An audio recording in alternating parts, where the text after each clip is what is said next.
ஒரு ஊர்ல கேசவையா அன்னபூர்ணின்னு ஒரு குடும்பம் இருந்தாங்க.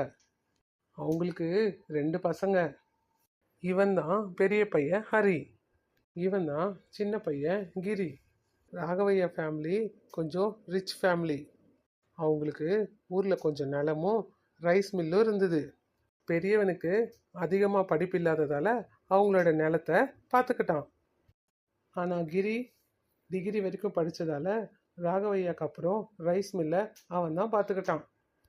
குடும்பத்தில் எல்லாரும் ரொம்ப சந்தோஷமாக இருந்தாங்க. பசங்க 2 பேர் கூட எந்த சந்து சச்சரவும் இல்லாமல் ராமன் லக்ஷ்மணன் மாதிரி ரொம்ப அந்யோன்யமாக இருந்தாங்க.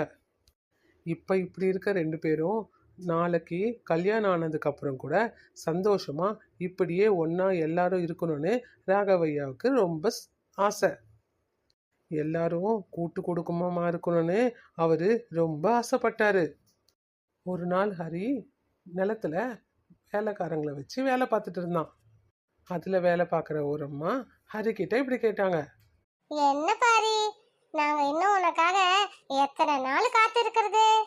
ஆமா ஆமா, இந்த வருஷமாவது எங்களுக்கு சாம்பார் சோறு போடுவியா போட மாட்டியா? இதுக்கு எதுக்கு இந்த வருஷம் வரைக்கும் வெயிட் பண்ணணும்? எங்க வேலைக்கார அக்கா கிட்ட சொல்லி சீக்கிரமா சாம்பார் வச்சு இப்பவே உங்களுக்கு சாப்பாடு போட சொல்றேன். என்ன ஹரி, வீட்டு சாம்பார் சாதத்தை நாங்க செஞ்சு சாப்பிட மாட்டோமா? நாங்க கேட்ட சாம்பார் சாதம் கல்யாண சாப்பாடுப்பா. நீ என்ன சொல்ல வரீங்கன்னு எனக்கு புரியலையாக்கா. சும்மா உங்ககிட்ட கொஞ்ச நேரம் காமெடி பண்ணேன். இந்த வருஷம் கண்டிப்பா உங்களுக்கு இருக்க சாப்பாடு. இங்க பாரு பாரி, எங்க வரப்போற மருமக நல்ல அழகா சினிமா ஆக்டர் மாதிரி இருக்கணும். ஆமா ஆமா, இல்லனா நாங்க எல்லாரும் உன்னை கிண்டல் பண்ணுவோம்ப்பா. நல்ல அழகான பொண்ணா பாத்துக்கோ, சரியா? அத்தை, அழகுல என்னத்த இருக்கு, மனசு நல்லா இருந்தா போதும். வெளியே எல்லாரும் இப்படிதான் ஹரி சொல்லுவாங்க. ஆனா மனசுக்குள்ள தானுக்கு வரப்போற பொண்டாட்டி அழகா இருக்கணும்னு எல்லாரும் ஆசைப்படுற விஷயம் தானே. அத்தை, நான் உண்மையதான் சொல்றேன். வரப்போற பொண்டாட்டி அழகா இல்லைனாலும் பரவாயில்ல, ரொம்ப நல்ல மனசுள்ளவளா இருக்கணும். எங்க அப்பா அம்மாவை நல்லா பாத்துக்கிறவளா இருக்கணும்.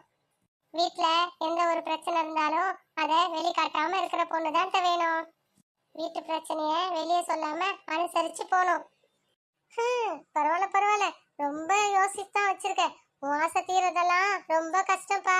இந்த காலத்துல அந்த மாதிரி பொண்ணுங்க எங்க இருக்காங்க? என்னமோ என் அதிர்ஷ்டம் எப்படி இருக்கோ பாக்கலாம். சரி சரி, நீங்க போய் வேலையை பார்த்துட்டு இருங்க.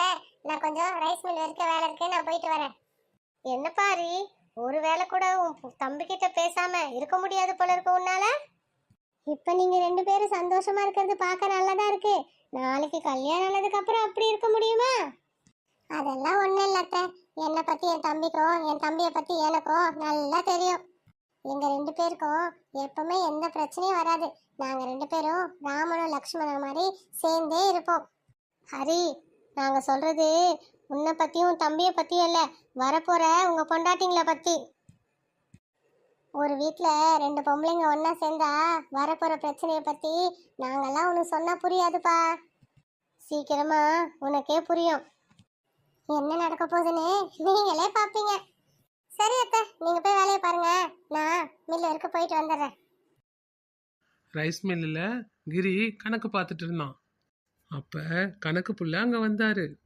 ஏன்பா கிரி, பக்கத்து ஊர்ல நெல் விற்கிறதுக்கு மில்லில் இருக்கான். நம்ம போய் ஒரு எட்டு பார்த்துட்டு வந்துடுவோமா? அத சரிங்க கணக்கு புள்ள, ஒரு வாட்டி அண்ணன்கிட்ட கேட்டுட்டு போவோம். இதுல உங்க அண்ணன் கிட்ட சொல்ல வேண்டியது என்ன இருக்கு தம்பி? நம்மள போய் பார்த்துட்டு வாங்கிட்டு வந்துடுவோம்.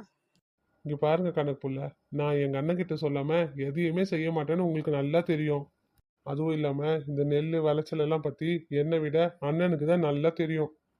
இவங்க அப்படி பேசிக்கிட்டே இருக்கிறப்ப ஹரி அங்கே வந்தான். இதோ அண்ணனே வந்துருச்சு. அண்ணனுக்கு 100 வயசு. என்னடா சொல்ற? 100 வயசா? எதுக்குடா? அது ஒண்ணும் இல்லைண்ணே, பக்கத்து ஊர்ல நெல் வியாபாரத்துக்கு வருதான். அதனால கணக்குப்புள்ள என்ன சொல்றாருன்னா, அதை வாங்கி நம்ம சேவ் பண்ணி வச்சுக்கலாங்கிறாரு. அவர் என்கிட்ட சொன்னதை நான் உங்ககிட்ட சொல்லிட்டு செய்யலான்னு சொல்லிட்டு இருந்தேன், அதுக்குள்ள நீ வந்து நிக்கிற. ஓ அப்படியா? இல்ல கணக்கு புள்ள, இப்ப எதுவும் வாங்க வேண்டாம். நம்ம நிலத்திலேயே இன்னும் கொஞ்சம் 2 நாள் அறுவடை இருக்கு.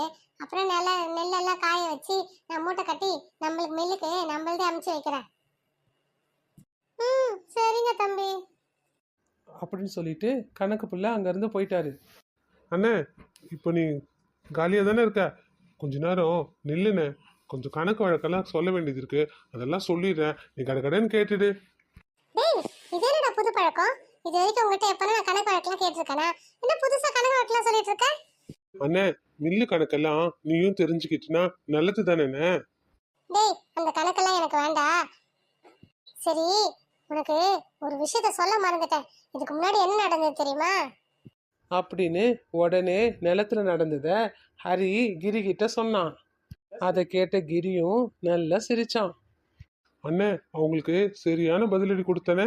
இதுல இருந்தே நம்ம 2 பேரும் எப்படி இருக்கோன்னு அவங்களுக்கு எல்லாம் கரெக்டா புரிஞ்சுன்னு இருப்பாங்க. இதுக்கு மேல யாரும் நம்மளை பத்தி தப்பா பேச மாட்டாங்க. நம்ம 2 பேரையும் யாராலையும் பிரிக்க முடியாதுண்ணே. இதை கேட்ட உடனே ஹரி ரொம்ப சந்தோஷப்பட்டான். சரிடா, எனக்கு ஒரு 10,000 ரூபாய் வேணும். நிலத்துல கூலிக்காரர்லாம் பணம் கொடுக்கணும்டா. அண்ணே இதுக்கு தானே எனக்கு கோவம் வருது. உங்ககிட்ட எத்தனை வாட்டி சொல்லியிருக்கேன், பணத்தெல்லாம் என்கிட்ட பர்மிஷன் கேட்காதன்னு சொல்லிட்டு. இது உன் பணம், உன் இஷ்டம், உனக்கு எவ்வளவு வேணுமோ வாங்கிக்க. உடனே ஹரி சிரிச்சிட்டு அவனுக்கு வேணுன்ற பணத்தை எடுத்துக்கிட்டு அங்கேருந்து கிளம்பிட்டான். இதுக்கப்புறம் என்ன நடக்க போகுதுன்னு அடுத்த எபிசோட்ல பார்ப்போம்.